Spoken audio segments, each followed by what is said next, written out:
Welcome to style Fatima जी। आज बनाने लगी हूँ ऑयल फ्री कोफ्तों का सालन। बीफ कोफ्ते हैं और ये देखें बिल्कुल कोई इवन है, बिल्कुल कहीं से भी टूटे हुए नहीं है, कुछ भी कहीं से फटी हुई शक्ल नहीं आ रही। बहुत ही आसान है, रेसिपी की जानिब चलते हैं जी। मैं बीफ की बनाऊंगी तो मैंने पहले बीफ को चॉप नहीं करना, पहले मैंने उसके अंदर जो मैं डालूंगी अज्जा वो है प्याज चॉप हुई, हरा धनिया और मैंने हरी मिर्चों को मशीन लगा के चॉप कर लिया। मशीन लगा के चॉप कर लीजिए, अगर आप बहुत ही फाइन कटिंग कर सकते हैं तो well done, good, clapping for you, आप जरूर कीजिए। फिर उसके बाद मैंने इसको निकाला और फिर मैंने इसमें बीफ डाल दिया। ठीक है, जितने आपको कोफ्ते बनाए उसी हिसाब से आपने लिया। मैं घर में ही कीमा करती हूँ, बाहर से कीमा नहीं करवाती ना, मुतमईन। ठीक है, उसके बाद मैंने स्पाइसेस डाले, कुछ मैंने थोड़ी सी नमक डाला, थोड़ी सी मिर्ची डाली और मैंने इसमें ये डाला है, ये है मेरा क्या होता है खशखश होती है। खशखश को मैंने पीसा हुआ है, ठीक है ना, पीस के मैं एक जार में रख ली थी अपने पास भर के, और ये मैंने इसमें 1 चमचा भर के खशखश का डाल दिया।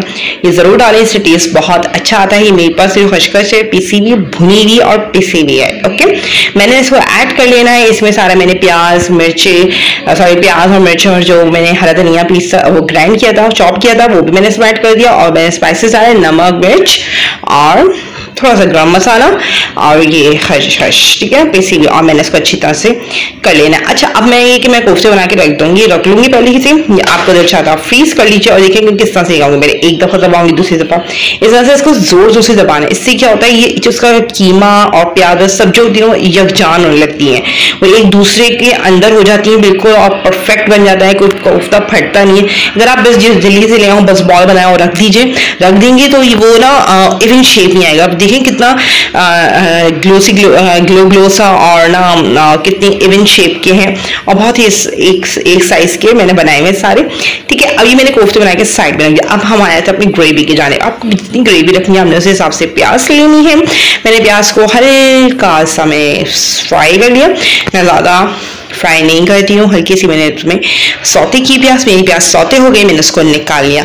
अब मैंने पैन में लिया, उसमें मैंने लहसुन अदरक का पेस्ट ज्यादा सरकत डाला, ठीक है, और मैंने जो अपनी प्याज अलग की थी उसको मैंने कर लेना है ग्राइंड। ओके, कुछ नहीं डालना है प्याज में, जस्ट आपको उसको ग्राइंड करना है। ये प्याज ग्राइंड हो गई, मैंने इसको मैं ऐड कर दी। ये वाइट इसलिए क्योंकि मैं ज्यादा सौते प्याज को नहीं करती, ओके, ज्यादा ब्राउन नहीं करती, बस सौते होती है मेरी प्याज। अब मैं कुछ इसमें डालूंगी चीजें, होगी मेरा पिसा हुआ धनिया, ठीक है, 2 चमचे। लाल मिर्ची जो होंगी वो आपने हस्ब टेस्ट रखना है, ठीक है, तो इसमें 1.5 चमचे चला जाएगा नमक, और नमक जाएगा थोड़ा सा, थोड़ी सी हल्दी जाएगी। मिर्ची इसमें 1.5 चमचा मैंने इसलिए रखा था क्योंकि एक तो मुझे परहेजी टाइप का बनाना था तो ज्यादा मिर्ची नहीं रखनी थी। आप 2 चमचे भर के डाल सकते हैं अगर नॉर्मल हैं लोग, ठीक है ना। और मैंने इसको कर देना है कैप की, ये अच्छी तरह से भुन जाए।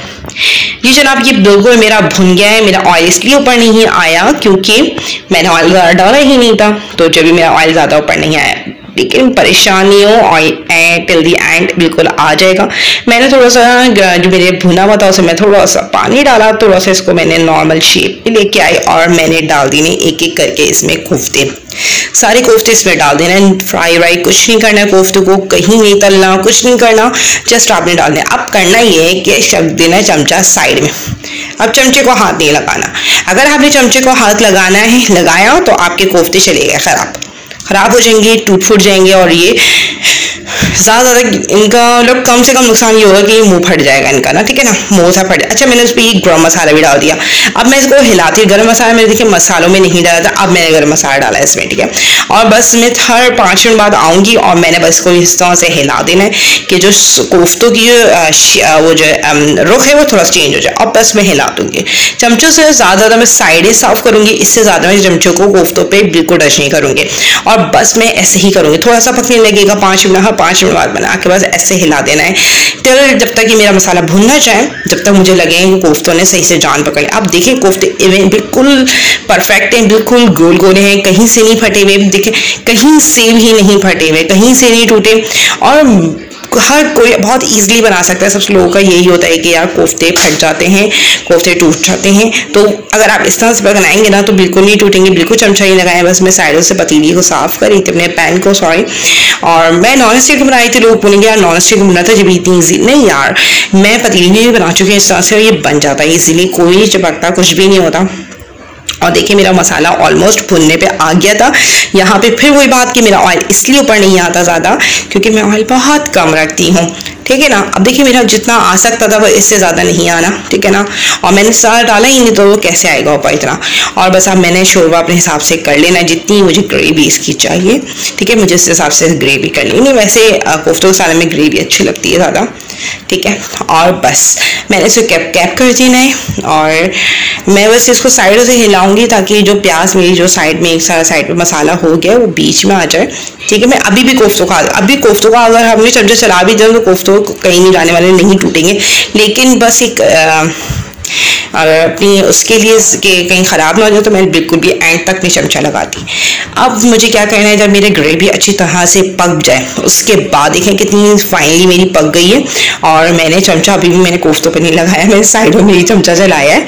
और मैंने इसमें डाल दिया हरा धनिया और डाल दी मैंने मिर्चें। अब देखिए जब मैं पका सकती हूँ तो मुझे लगता है कि सभी पका सकते हैं कोफ्तों का सालन, कोई इतनी हार्ड एंड टफ नहीं होती है। लोग पहले फ्राई करते हैं ताकि वो बिल्कुल सही से बॉन्ड हो जाए और फिर हम डालें उसको ग्रेवी में। ऐसा नहीं, ऐसा भी हो सकता है। जी जनाब, अब कोफ्ते बिल्कुल रेडी हैं टू ईट। उम्मीद करती हूँ आपको ये रेसिपी मेरी पसंद आई होगी। पसंद आए तो लाइक कीजिएगा, सैरी में जरूर बनाइएगा, अगर बनाए तो जरूर मुझे रिप्लाई कीजिएगा कैसी बनी और ये रेसिपी आपको मेरी कैसी लगी। मेरे चैनल को साथ साथ सब्सक्राइब भी कर दीजिए, सब्सक्राइब करेगा ताकि लेटेस्ट वीडियो आपको। For more videos, subscribe my channel and hit the bell icon, please.